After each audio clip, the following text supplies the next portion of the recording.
Welcome to the studio at That Nerd Show. I'm Marcus Blake, and we're doing a film festival interview, and we are talking with Lana Garland and Nathan Clarke about the movie The Passing On. Welcome. How are you guys today? Good. Excellent. Hopefully you can't hear it, but my neighbor is blowing their leaves. So. and my cat is meowing very loudly. Well, that happens. I was just hoping that the dryer wasn't too loud because it is laundry day too. So I thought this was an interesting subject, and I never really thought about like former slaves and the professions that they would turn to, after the Civil War. How did you, let's start with this. How did you guys come to this project? And I'm going to start with you, Lana. Well, I was at the time working for the Southern Documentary Fund as a program director.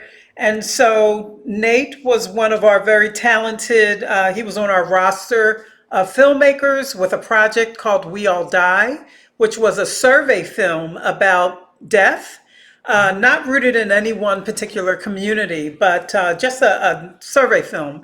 And he came to us one day and said, listen, I'm going to put a pin in that project, and I want you to take a look at this community in San Antonio, Texas, and I feel like there's a really, really strong story here. And so we all looked at the footage, and I thought it was beautiful.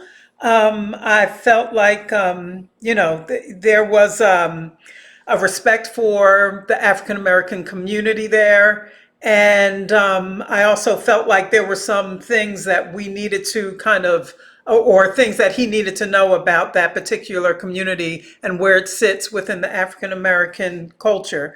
And so not shortly after that, I left the Southern Documentary Fund, and I got a call from Nate, who then asked me to be a producer on the film. Nathan, how did you come to know about this community? Yeah, I was doing a ton of work in San Antonio, and so we were down there all the time. We were doing this. We knew we were doing this project on death, and we were just doing searches of places that we knew we were going to be. And so we came across a Texas Monthly article about James on the occasion of him being awarded the National Embalmer of the Year. Thought like, well, this guy is really interesting. Right.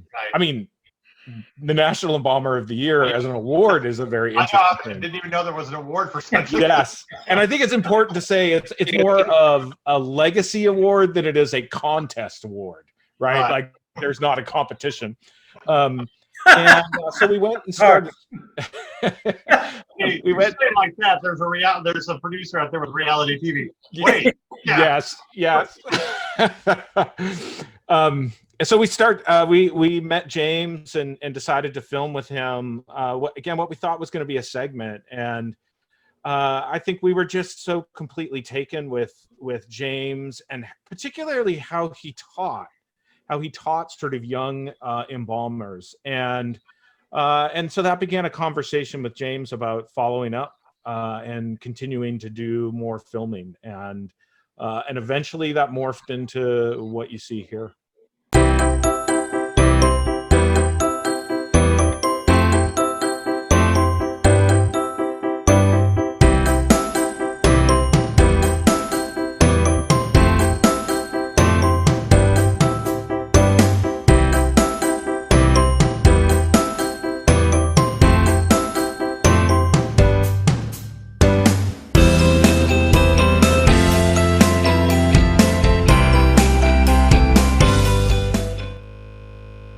Okay. Well, again, getting back to, the professions that, African Americans gravitated to, preacher, teacher, and, dealing with death. Why do you, after doing this project, why do you think that was? Well, I know why it was. That's what we were allowed to do. What I mean by that is, number one, you had to have someone who was going to teach, of course. But even prior to that, during slavery, a lot of the slave owners felt as though there was no harm in having Christian education. And so the role of minister was very, very prominent even during the days of slavery. And so if you notice, a lot of our political leaders today are ministers. Right. And so that's because it comes from that tradition. Um, so then not only were the ministers at that time, they were allowed to be able to learn how to read, whereby most slaves were not allowed to read or write. But slave master said, well, if you read the Bible, if you teach the Bible, it's okay. And so they became teachers as well. So that tradition continued. And then during the Civil War, the African American slaves got the worst jobs on the field, which was collecting the bodies and burying the bodies. And so that's how all of those professions came about. That's interesting. I actually didn't know that. I mean, I do have a history degree, and I remember a professor talking about back in the 19th century that the two most prominent forms of education was either a religious education or a military education. Hmm. I just didn't. No, it's interesting. Mm. But getting back to James and stuff, what did you find was the most fascinating thing about him, Nathan? Yeah. So there's the obvious things, and that he has spent 67, he's about 70 years old. He started when he was 19. So he spent 52 years embalming, 10, he says, we figured it out. That's 10,000 bodies. That's a lot of death, and so I think that's the first thing that you sort of immediately come to. And that he's remarkably well adjusted for encountering that much death. And like the film explores, you develop coping mechanisms for that. But I think the thing that I've probably come away with, and I think this is probably true of a lot of us as human beings, is that we are complex people. And the thing that I think happens a lot right now with narratives, and I see this particularly in our political discourse, where our political discourse is very built around narratives. And those narratives become incredibly simplistic.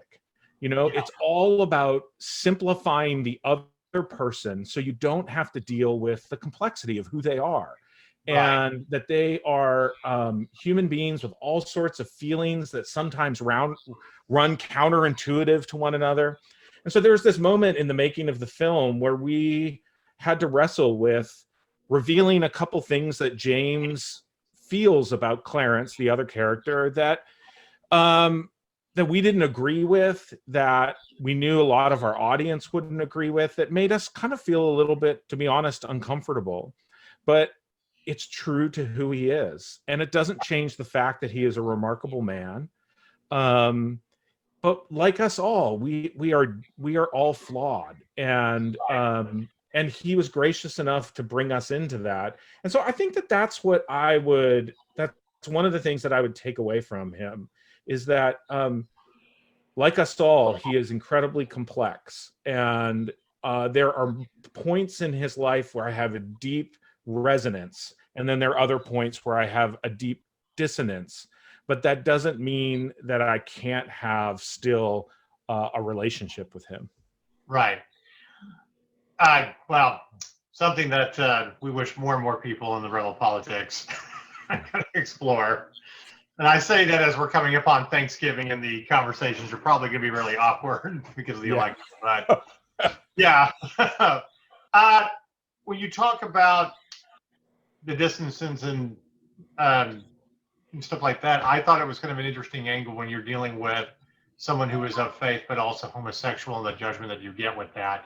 Mm-hmm. Because I think we're too quick to put everybody in one box, where if you're Christian, you have to hate homosexuality. And I'm like, why? Mm-hmm. I mean, isn't the first rule love one another? Mm-hmm. You love someone despite sin, that kind of thing.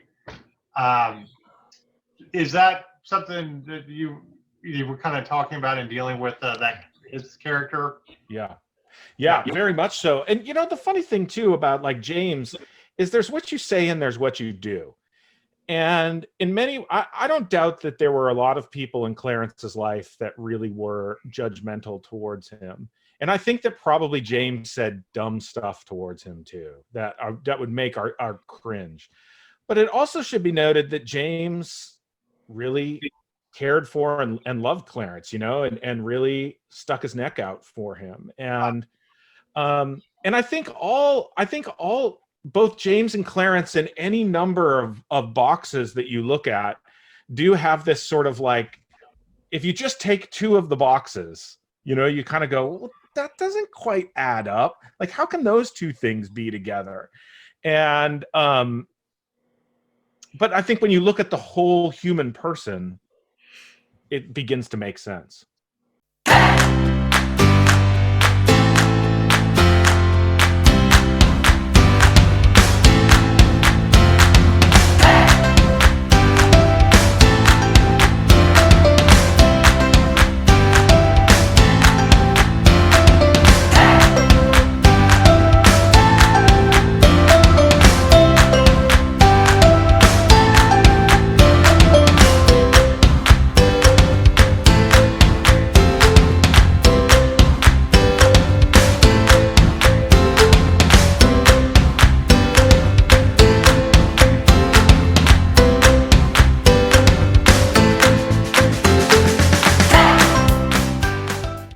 I think that's true of like great leaders and people that we're inspired by. They weren't perfect.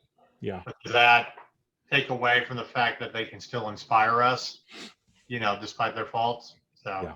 Also, in the African American church, in general, this is a generality, but if you look at, most choirs in the African American gospel tradition is led by, a lot of them are led by a gay man. So the conversation is sort of like people within the church knowing that they were there, but it was almost this don't ask, don't tell kind of relationship to gay people in the church. And so what we're hoping is that this conversation will put it out, front and center, and we can really have a true conversation about what is it that we're saying, what is it that we're thinking, and hopefully, we don't want to tell people what to believe and how to think, but at least you get a chance to kind of take a look at your presuppositions and question them and challenge them. Yeah.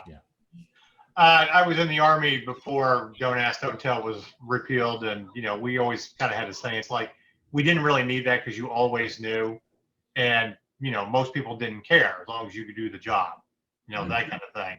Right. And I kind of have applied those same lessons to looking at people. It's like it doesn't matter as long as you can do the job, and your life is your life, that kind of thing. But we still deal with a lot of judgment. Do you feel the judgment comes from either media or perceptions that are put out there, or maybe perceptions that are brought up, through how we were raised? So, and I'll start with you, Nate. Okay, good.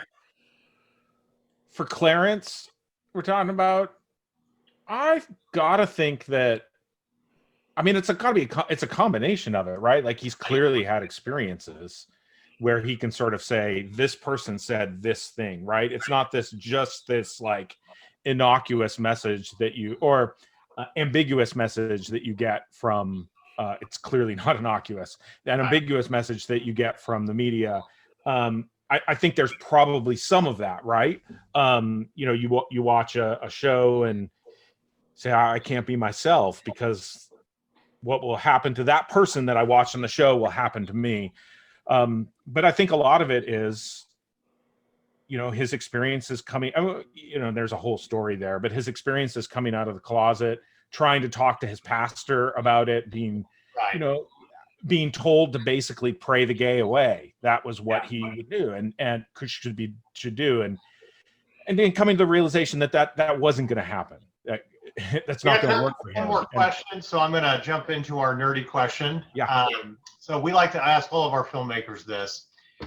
If you could have a weapon of choice or even a superpower from what we consider the nerd universe, to fight the forces of evil, what would you choose personally? And I'm going to start with you, Lana. Oh, good, because I know the answer. I'd totally be Storm. I want to be able to reorient the nature.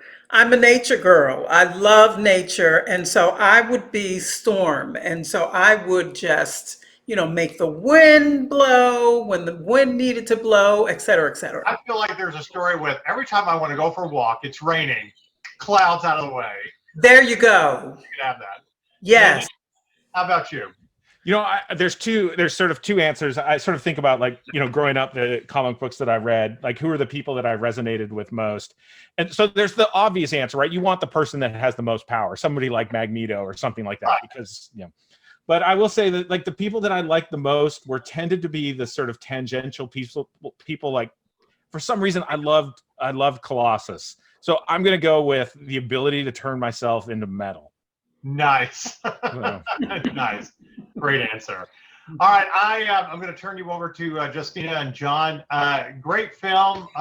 Very interesting. There was a lot of things I did not know, and was very appreciative to learn those things through this. So good luck with it, and excited to see what happens with it as you're doing the film festival circuit.